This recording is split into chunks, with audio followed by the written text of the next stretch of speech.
Welcome to Jaguar News and Views. I'm Aaron Willie. And I'm Tyson Schultz. We are your anchors for today's show.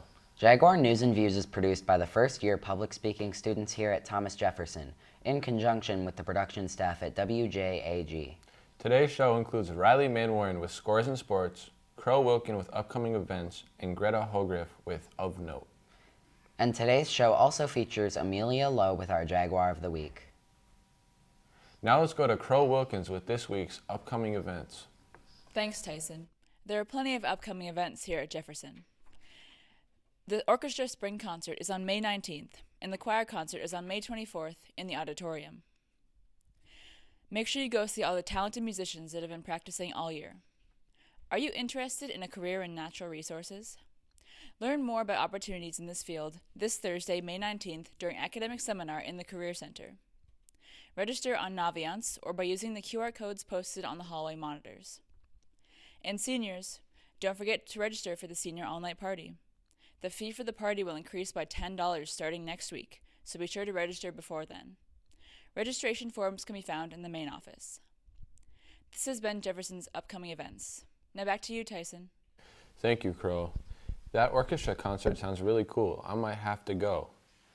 Now let's go to Greta Hogriff with the Of Note. Thanks, Tyson. Today I'll be talking about the movie 10 Things I Hate About You, which follows the story of two sisters who are incredibly different in personality. In their house, there's a rule that doesn't allow them to date boys unless the older sister, Kat, has a boyfriend.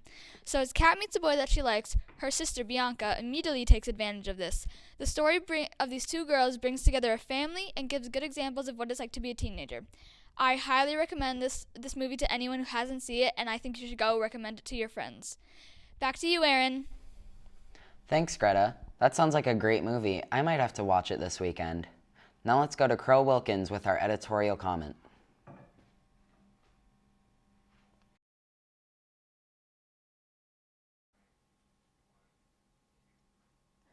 According to the National Library of Medicine, 82% of transgender individuals experience gender dysphoria and suicidal ideations, while 40% attempt suicide, with the most at-risk group being minors. Kids with gender dysphoria often have a feeling of hopelessness when looking at their limited options. This being said, we need accessible, gender-affirming care for all transgender youth. The UCLA School of Law states, as of March 2022, 15 states have restricted access to gender-affirming care or are currently considering laws that would do so. A bill in Missouri would even attempt to classify gender-affirming care as child abuse. This means that parents will be punished for trying to help their children. There are many reasons why people are trying to ban care for trans youth. The number one reason is lack of understanding. Some people genuinely believe that all trans kids are misguided and are just following a trend. They think that when trans youth medically transition, they will surely regret it and will want to detransition. The second reason is that there isn't enough data to show that it's safe. This concern is held by many parents who are trying to be responsible and care for their children, but in reality are hurting them. True, some methods are new and there is limited data on them, but there are totally safe options. There is no research to state that puberty blockers or for trans minors can hurt them. In fact, they are proven to be very safe, and the effects are reversible. Even if a child on puberty blockers figures out that they are cisgender and not trans, giving children the freedom to explore their gender, identity, and self-expression is very important. It will make them more self-assured and confident in their own skin. And that is why we need gender-affirming care for all youth now. Thanks, Crow. I do agree. Trans youth deserves way more care. And I think people need to be more supportive of them as well.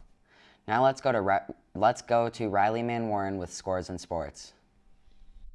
Thanks, Aaron. Here are some of the scores and sports here at Jefferson. The Jefferson Theater Company had their banquet on Monday, May 16th, and announced the upcoming productions: Tinkerbell, Miracle on 34th Street, The Great Gatsby, and Les Mis.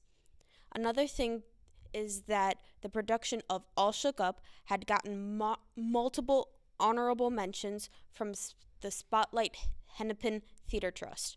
Way to go. The boys tennis team played against Waconia, and both varsity and JV won 7-0 and 6-1.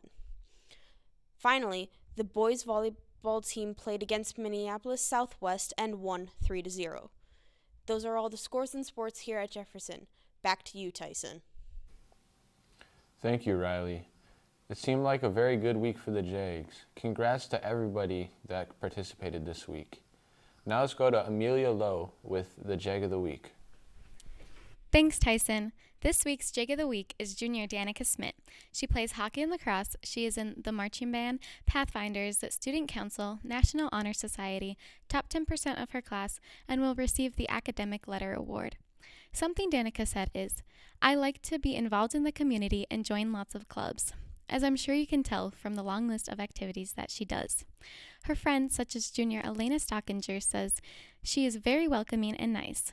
Some fun facts about Danica are that her parents are Canadian, she has a younger brother, and a black lab named Cola.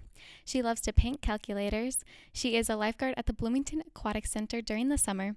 She wants to be a children's oncologist. She loves walking her dog. She wants to play lacrosse in college.